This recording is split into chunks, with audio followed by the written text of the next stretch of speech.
नमस्कार जय जगन्नाथ पिला माने समस्त को स्वागत करुच्ची आज वीडियो को। तो जो पिला माने अपेक्षा करथिलो कि बीड रो नोटिफिकेशन केबे आसीबो सेमानक पई तो खुशी खबर कहीं ना बीड रो नोटिफिकेशन ऑलरेडी आसी सारी। तो केबे तार एग्जाम हबो कौन नहीं से विषय रे हमें डिटेल्स जानिबा। तो ये देखि पारथो government of Odisha higher education government of Odisha higher education department तरफ नोटिस टी हमर आसी जाइए 2024-25 ईयर जो माने कि बीडी बीएचईडी आउ एमईडी कोर्स करने अपेक्षा कर तार अप्लाई डेट से विषय जानापी चाहूल। तो नोटिस टी ऑलरेडी आसी सारी पिला माने। तो जीवा आउ देखिबा डेट कौन सब रही।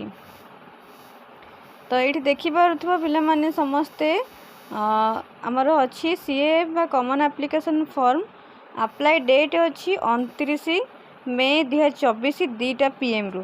तो काली ठारू जेहेतु आज हूँ 28 तारीख आज 28 तो काली ठारू अप्लाई डेट अच्छी काली ठारू अप्लाई डेट लास्ट डेट को दिन अच्छी ना लास्ट डेट अच्छी 10 जून पर्यंत टाइम अच्छी 29 रु माने काली रु 10 जून पर्यंत पिला माने अप्लाई तुम मैंने समस्ते करी पारिबो।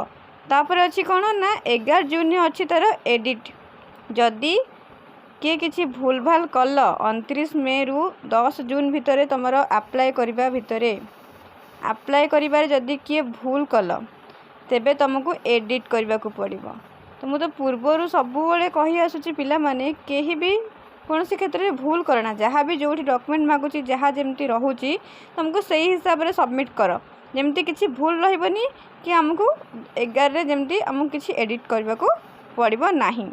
तो सीपीईटी पिला मानक कही सीपीईटी जो मैंने अप्लाई कर तो किसी कौटी भूल भाल करनी जमती किसी एडिट करने को आमको समय आसीबो। तो सब ठीक ठाक जहाँ भी जो डॉक्यूमेंट दरकार से डॉक्यूमेंट अपलोड कर जोड़ा सबमिट कर सबमिट कर तो किसी भी प्रॉब्लम हेनी कि आमको एडिट करने को पड़ोनी। तापर अच्छी 18 जून ने कौन ना एसएसपी पाखक से सबमिट हो। तो देखिए सबमिशन ऑफ एप्लिकेंट डाटा माने एप्लिकेंट सब डाटा स्टेट सिलेक्शन बोर्ड बा एसएसपी पाखक सबमिट हो केबे ना 18 जून ने। तापर अच्छी 15 जुलाई 11टा AM रे आसीजिवो पिला मानकर समस्तଙ୍କର हॉल टिकेट। तो हॉल टिकेट आसीजिवो केबे ना 15 जुलाई रे। तापर एठी देखि परतो पिला माने बीडी और बीएचईडी पिला मानकर एग्जाम अच्छी 24 जुलाई रे बीडी और बीएचडी पिला मानकर एग्जाम अच्छी 24 जुलाई रे। तापर कौन अच्छी देखिबा। तो तापर एठी देखि परथिबो एमईडी पिला मानकर अच्छी 25 जुलाई रे। तो बीएड और बीएचईडी पिला मानकर 24 जुलाई रे एग्जाम और एमएड पिला मानकर अच्छी केबे ना 25 जुलाई रे एग्जाम। तापर अच्छी कौन ना handing over the entrance mark SSP पाखक तो 31 जुलाई रे हैंड ओवर हो। तापर अच्छी अपडेशन ऑफ ग्रेजुएशन मार्क तो जदि को पिला मानकर ग्रेजुएशन मार्क आसन तो तुमको सेटा अपडेट करिवो केबे ना 15 जुलाई रु 22 जुलाई भितर 15 जुलाई 10टा AM रु। तो देखि पारतो 15 जुलाई 10टा AM रु 22 जुलाई 11:45 PM पर्यंत तुम माने updation of graduation mark by the applicant along with choice locking for तमे तमरो ग्रेजुएशन मार्क को अपलोड करिवो। तापर नेक्स्ट अच्छी कौन ना publication of entrance test score and publication of provisional allotment seat for different round. तो तापर जहाँ भी अच्छी सब नोटिफिकेशन तो सेटा आसीबो तार डेट लाइन आसीबो तार नोटिफिकेशन आसीबो तो परवर्ती समय से सब आसीबो।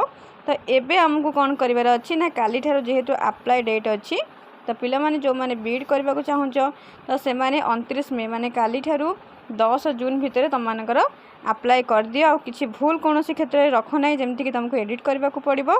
तो ये कर सारापर तुम हॉल टिकेट नंबर तो आसीजिवो केबे ना आसीजिवो तुम 15 जुलाई तापर 24-25 रे एग्जाम रही। यदि आउ किसी बीएड को लेकिन तुम डाउट रोचे तो कमेंट सेक्शन में कमेंट कर तो मुझे तार आंसर निहत भाव में तुमको देवी।